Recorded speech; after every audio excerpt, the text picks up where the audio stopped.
At 7 o'clock on the morning of November 16, 1942, Captain Ed Larner sat strapped into the cockpit of his B-25 Mitchell, staring down at a scene that felt painfully familiar. 3,000 feet below, over the dark waters of the Solomon Sea, another attempt was falling apart. That stretch of ocean had already swallowed ships, crews, and more than a few American illusions. Ahead of him, a formation of B-17 flying fortresses was carrying out the mission exactly as the manuals prescribed. Their task was simple on paper: destroy a Japanese supply convoy from high altitude. The B-17 was an impressive machine, armored and studded with machine guns, carrying a heavy load of bombs. Back in Washington, the generals admired it. They insisted that with the Norden bomb sight, a bombardier could drop a bomb into a pickle barrel from 20,000 feet. But in the Pacific, the pickle barrel moved, and it shot back. Larner watched as the bomb bay doors opened. Long strings of bombs dropped away and began their slow descent. From up high, the fall seemed endless. Down below, the Japanese destroyers did not break formation. There was no panic, no desperate scattering. Their captains simply observed. They tracked the falling bombs, counted silently, and then gave calm rudder commands. The ships shifted course almost lazily. The explosions erupted far off target, sending columns of white spray into the air hundreds of yards from the steel hulls. It was embarrassing to witness. The whole exercise felt like trying to drop a marble into a moving teacup from the roof of a skyscraper while blindfolded. The sailors on those destroyers were not scrambling for cover. If anything, they probably had time to light cigarettes and watch American money detonate harmlessly in the sea. That was the reality in late 1942. The United States military faced a serious problem. They could fly over the enemy. They could photograph the enemy. They could drop tons of explosives near the enemy. But they could not actually stop the enemy. The so-called Tokyo Express, fast Japanese convoys of destroyers and transports, was delivering men and supplies to Guadalcanal and New Guinea almost at will. Night after night, reinforcements arrived. By morning, American pilots were back in the air, only to see their bombs miss yet again. In the mess halls, frustration hung heavy. It was almost physical. Pilots like Larner knew the existing tactics were not working. They tried attacking from lower altitudes, skimming their medium bombers across the waves to strafe ships directly. It was brutal flying. At mast height in a B-25, everything blurred into gray water and black bursts of anti-aircraft fire. You could make out the faces of enemy gunners. You could see the flash from their barrels. You could feel the heat. Even so, the results were disappointing. The B-25 carried 50 caliber machine guns. Against trucks, tents, or exposed infantry, those rounds were devastating. They tore through wood and light metal without hesitation. Against a destroyer, they might as well have been pebbles. Thick steel plating protected the Japanese ships. American pilots would squeeze their triggers and send thousands of rounds into a hull, only to see sparks flicker as bullets bounced off like gravel thrown at a bank vault. They flew through curtains of flak, risking crews and aircraft, just to chip paint off the Emperor's fleet. What they needed was not another knock at the door. They needed a way to smash it open. That was when the murmurs began. In hangars and maintenance sheds, mechanics and pilots started talking. If bombs were too inaccurate and machine guns too weak, maybe the answer was a weapon large enough to sink a ship, yet precise enough to be aimed directly. The Army already had such a weapon. It was sitting on muddy battlefields in Europe and North Africa, the 75mm M4 cannon. This was the main gun of the Sherman tank. It fired a shell roughly the size of a thermos. The weapon itself weighed close to 1,000 pounds. Its high explosive round could punch through 3 inches of steel and detonate inside a target. The idea eventually climbed the chain of command, reaching engineers at North American Aviation and officers at Wright Field. When the proposal landed on their desks, no one cheered. They laughed. To the experts, it sounded like a joke. Some dismissed it as something out of a comic strip. Others suggested the pilots behind the idea had spent too long in the tropical sun. Engineers began calculating. Their focus settled immediately on recoil.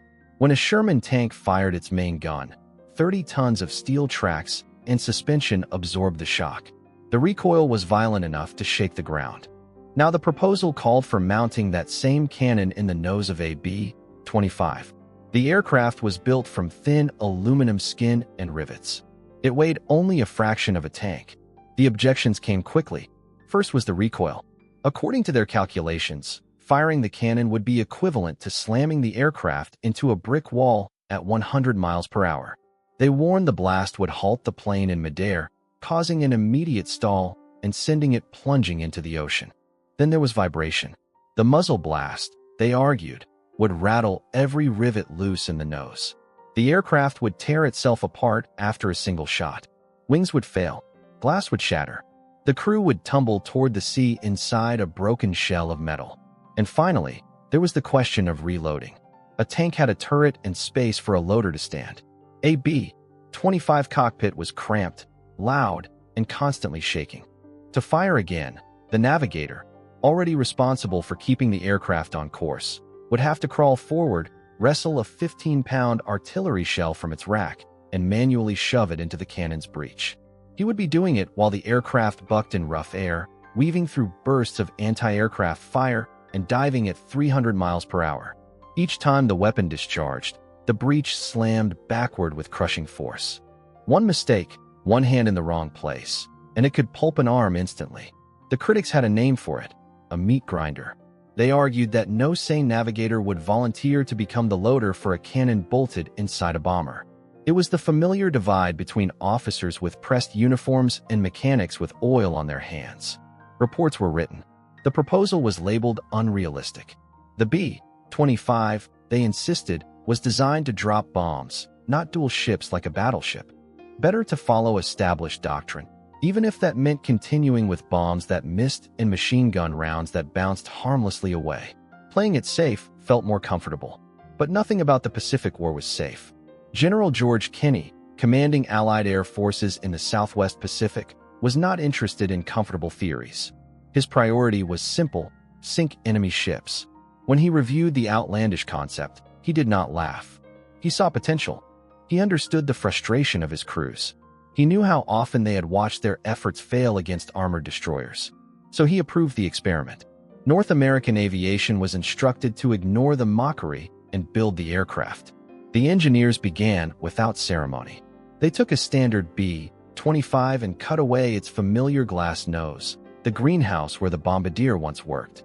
In its place, they fitted a solid metal front section, shorter and far less elegant.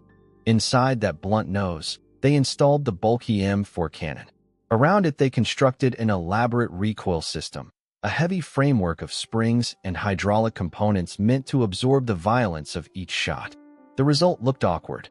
The cannon barrel projected forward like a thick cigar clenched between the teeth of a bulldog. When the prototype rolled onto the tarmac, it appeared unbalanced, nose-heavy. It lacked grace. It did not resemble a sleek fighter or an imposing heavy bomber. The front landing gear visibly compressed beneath the added weight. Along the runway, skeptics folded their arms and waited. They were certain the experiment would end in disaster. They believed that the moment the trigger was pressed, physics would punish the arrogance of those who had approved it.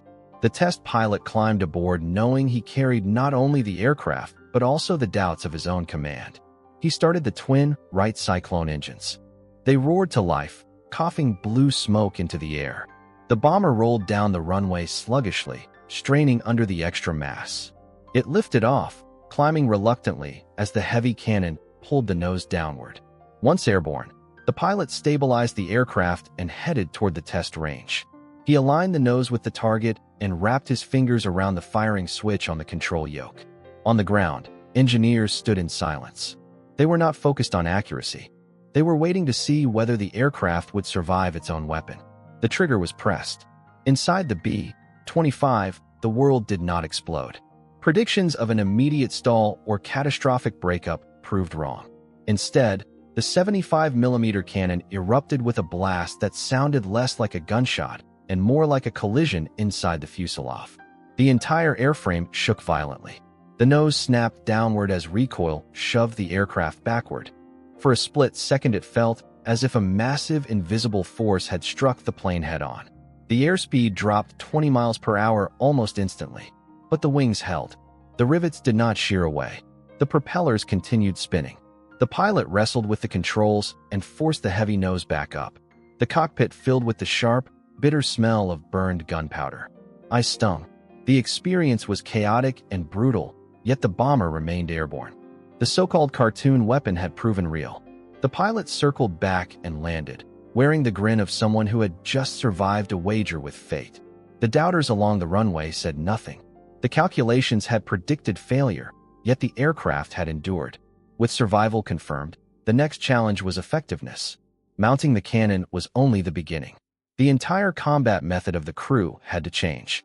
The B-25G became something contradictory. It was a bomber that rarely relied on bombs and a tank that could never stop moving. The heaviest burden of that transformation did not fall on the pilot. It fell on the navigator.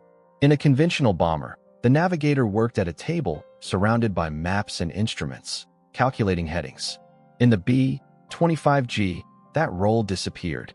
The seat and map desk were removed.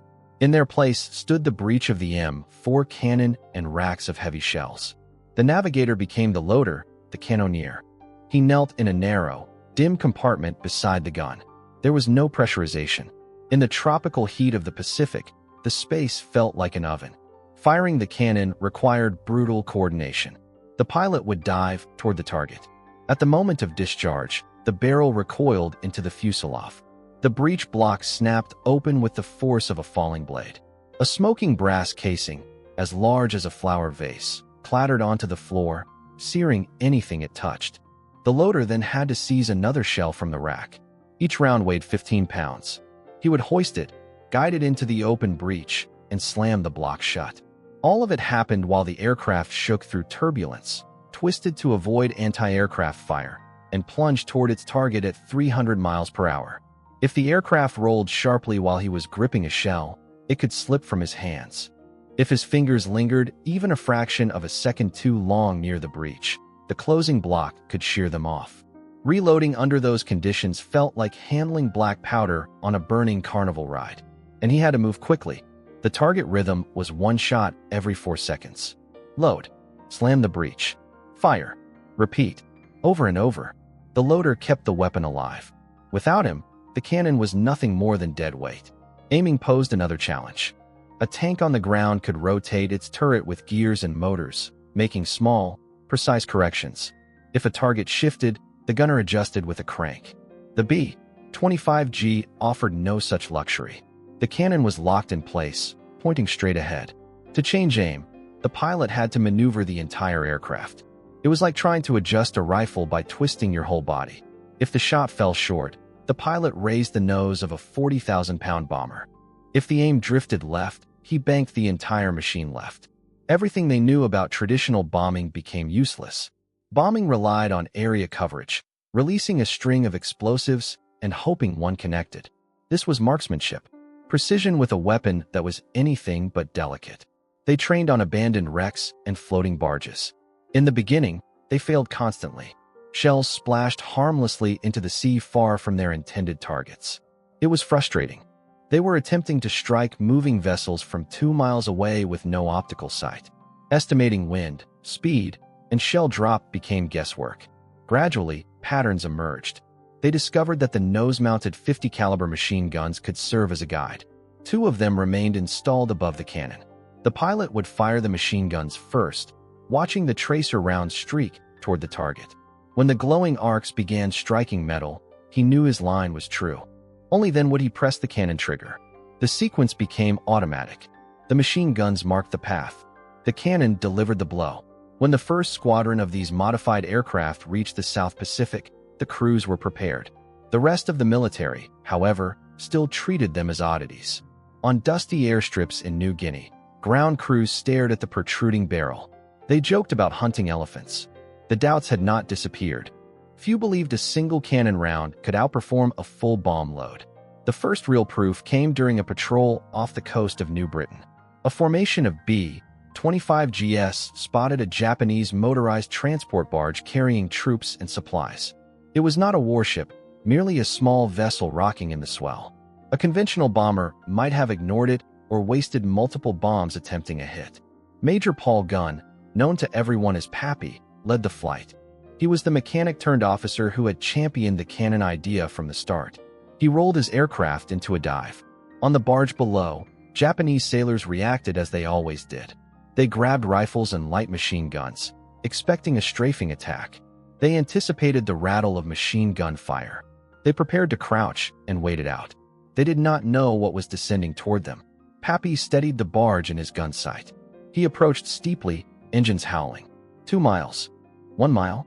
He squeezed off a burst from the 50 caliber guns. White tracers stitched across the water and struck the hull. The alignment was correct. Then he fired the cannon. The nose of the B-25 vanished in a cloud of smoke. The aircraft jolted under recoil.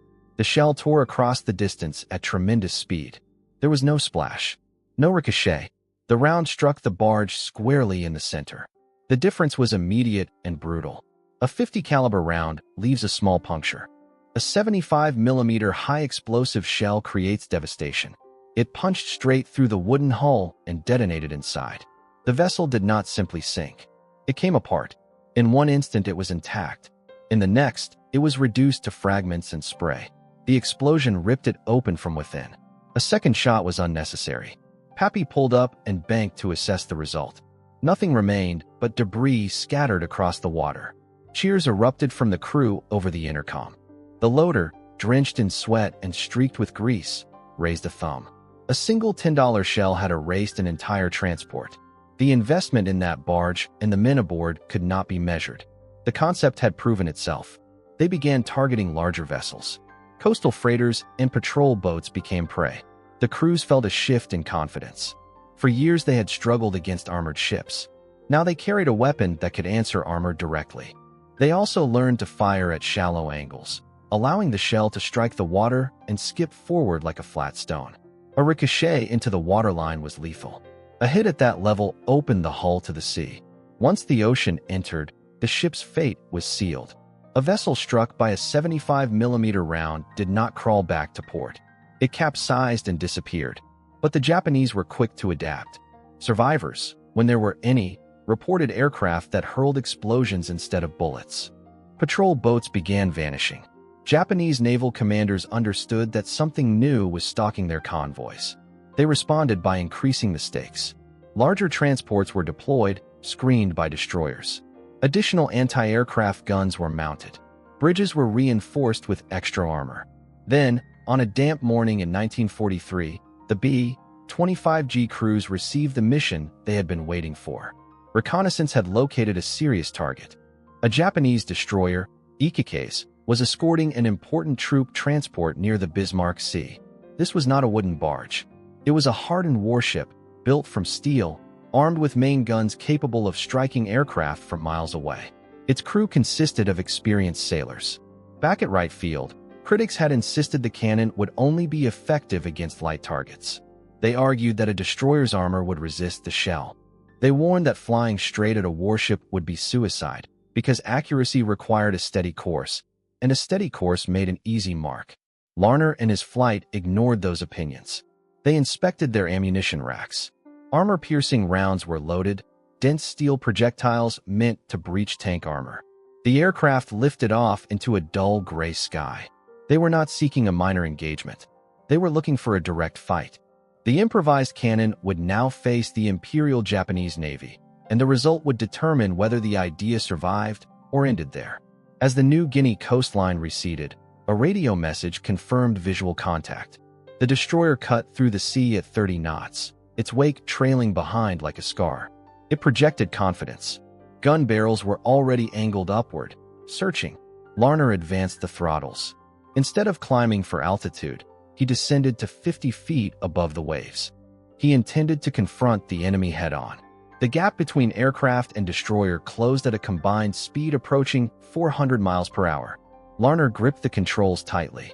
Through the windshield, Ikike's transformed from a gray outline into a looming mass of steel. The destroyer did not flee. It swung broadside, exposing all available guns. The Japanese captain understood the usual tactics. Bombers had to fly straight to release torpedoes or bombs. That meant vulnerability. Orders were given to saturate the sky with fire. The air around the B-25 erupted. The destroyer's 5-inch guns opened first, launching fragmentation shells.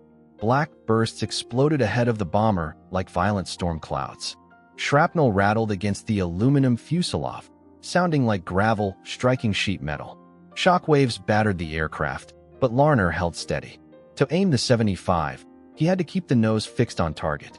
No weaving, no sudden evasive movements. He had to maintain a straight path directly into the gunfire. It was a contest of nerve measured in seconds.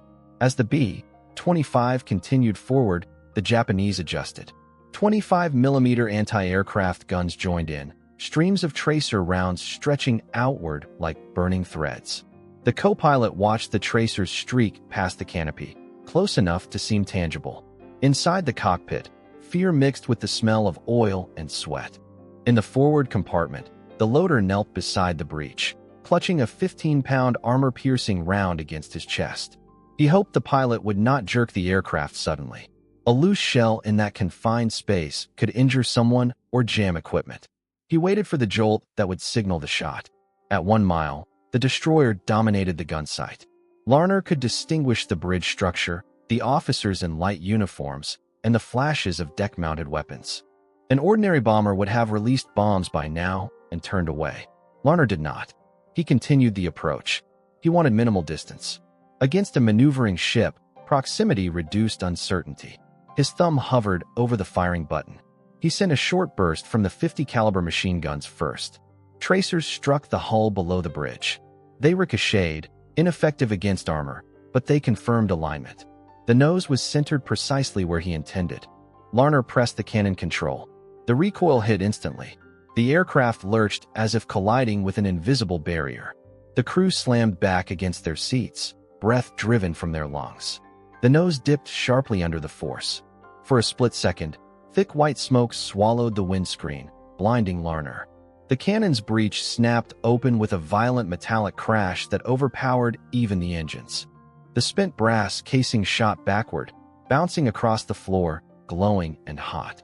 Out ahead, the 15-pound armor-piercing round tore across 1,000 yards of open water in under 2 seconds. It struck Ikike's just below the bridge. A 50-caliber round would have chipped paint. A bomb might have detonated on deck. The 75 behaved differently. It drove forward like a steel drill at impossible speed. The projectile punched through the destroyer's outer plating as if it were thin sheet metal. It did not slow. It ripped through bulkheads, shredded internal compartments, and burst out the opposite side, leaving a hole clean enough to see daylight through. The energy carried by the shell turned the ship into a tunnel. Inside the destroyer, the damage was immediate and severe. Steam lines ruptured. Electrical systems failed. White vapor poured violently from the stack. The rudder locked. Ikike's began to lean and rotate awkwardly, wounded and disoriented. On deck, Japanese gunners hesitated. They had never witnessed an aircraft strike with that kind of force. Inside the B-25, the loader was already in motion. The instant the breech opened, he seized the next round. His palms were slick with sweat, but his grip held. He rammed the shell into place, slammed the breech shut, and shouted up over the intercom. Larner hauled back on the controls, climbing just above the destroyer's masts before banking sharply left to reposition. The enemy ship was crippled but still afloat. Gun barrels were beginning to track him again, yet something had shifted. The crew below understood that this aircraft was not merely strafing. It was striking like a predator. Larner set up for another run. This time he targeted the waterline. He wanted structural failure. He came in low, so close to the surface that spray lifted from the propellers. Anti-aircraft fire was less coordinated now, shaken by the first impact. At 800 yards, he fired again. The cannon thundered. Recoil jarred through the airframe, rattling teeth.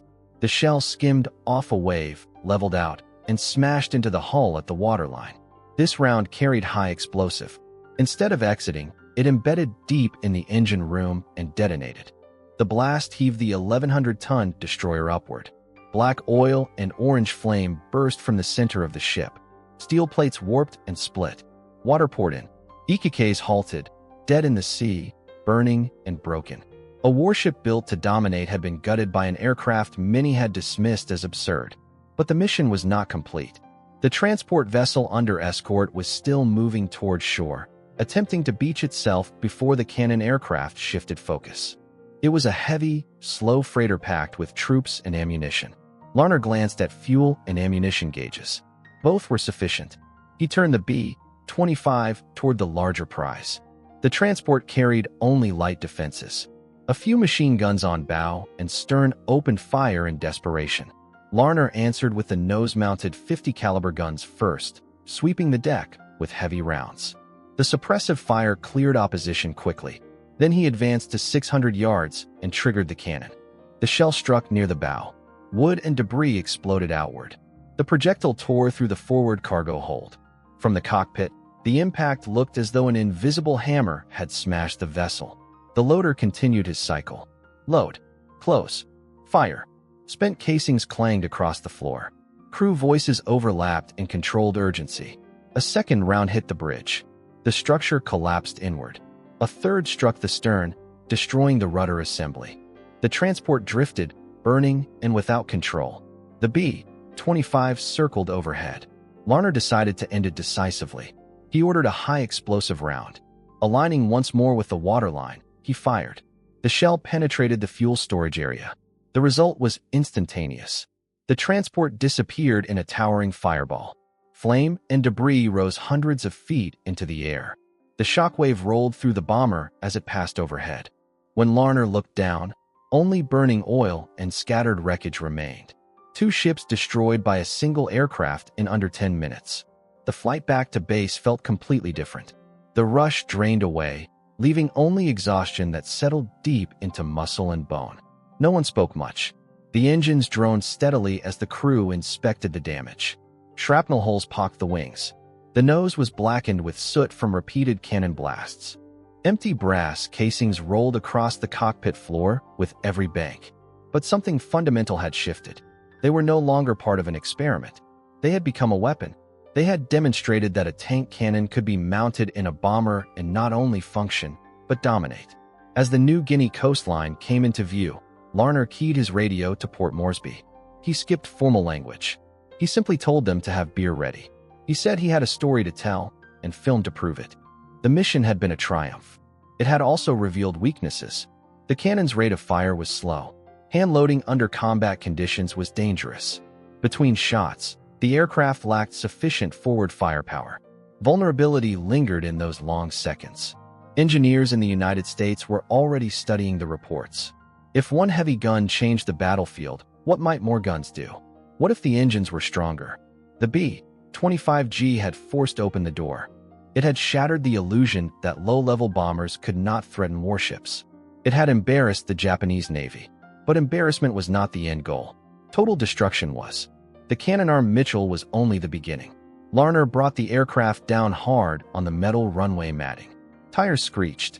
Ground crews rushed forward, staring at the scorched barrel protruding from the nose and the blistered paint where muzzle blasts had burned the aluminum. They did not ask whether it worked. The loader's grin answered the question. In the debriefing tent, intelligence officers listened carefully. They studied the gun camera footage. The destroyer split open, the transport erupting in flame. The details were written down with disbelief. A medium bomber had accomplished what normally required naval artillery.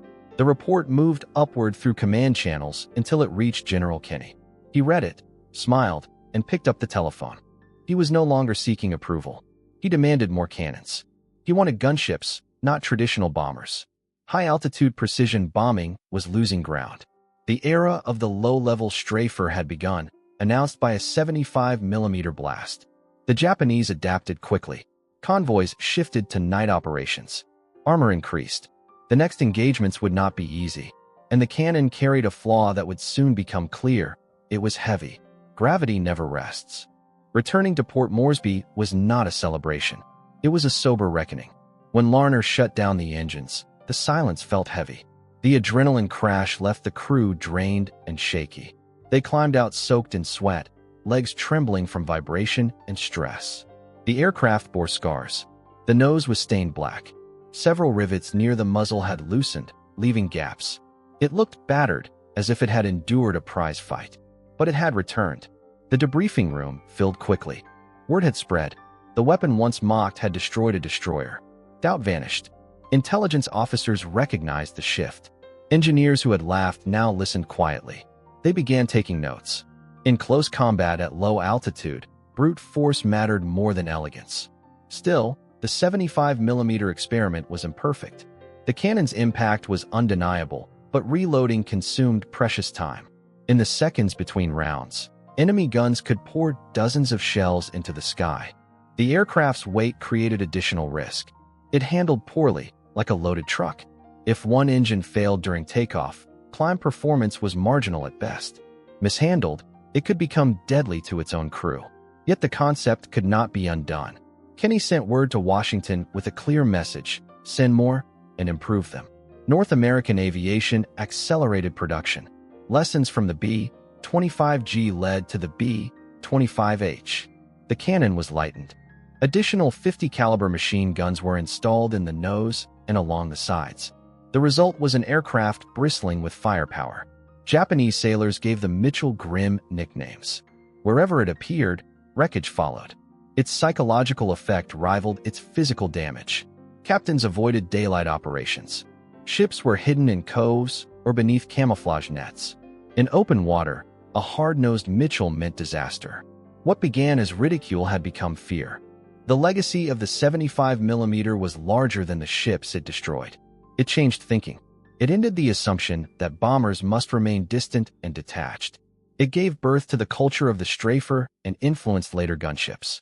Aircraft built around heavy guns, from Vietnam-era platforms to Cold War attack planes, traced part of their lineage back to that Pacific experiment. The lesson was simple: when conventional tactics fail, escalate decisively. The cost was high. Captain Ed Larner did not live to see the long-term impact of what he proved. He was killed in an accident not long after his famous mission. Pappy Gunn continued refining and building until the war ended, wounded but relentless. They were innovators who paid dearly. For the survivors, peacetime felt strange. Men who had flown treetop level under anti-aircraft fire returned to ordinary lives. Farmers, salesmen, mechanics. The roar of the cannon gave way to the hum of household appliances. They rarely spoke of it.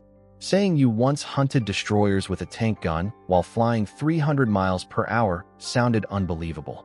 Many of the aircraft were scrapped, cannons removed, aluminum recycled into siding and cans. The machines that once shattered supply lines were dismantled and forgotten. Design priorities shifted toward jets and high-altitude bombers. The rough, low-level gunships faded from attention. But the story remains. It reminds us that breakthroughs often come from those willing to challenge established doctrine. Not from clean desks and calculations alone, but from mechanics and pilots willing to test improbable ideas. The 75mm B-25 stands as proof that sometimes the most direct solution wins. When established methods fail, new rules are written. The skeptics laughed. The ocean floor holds the answer to who was correct.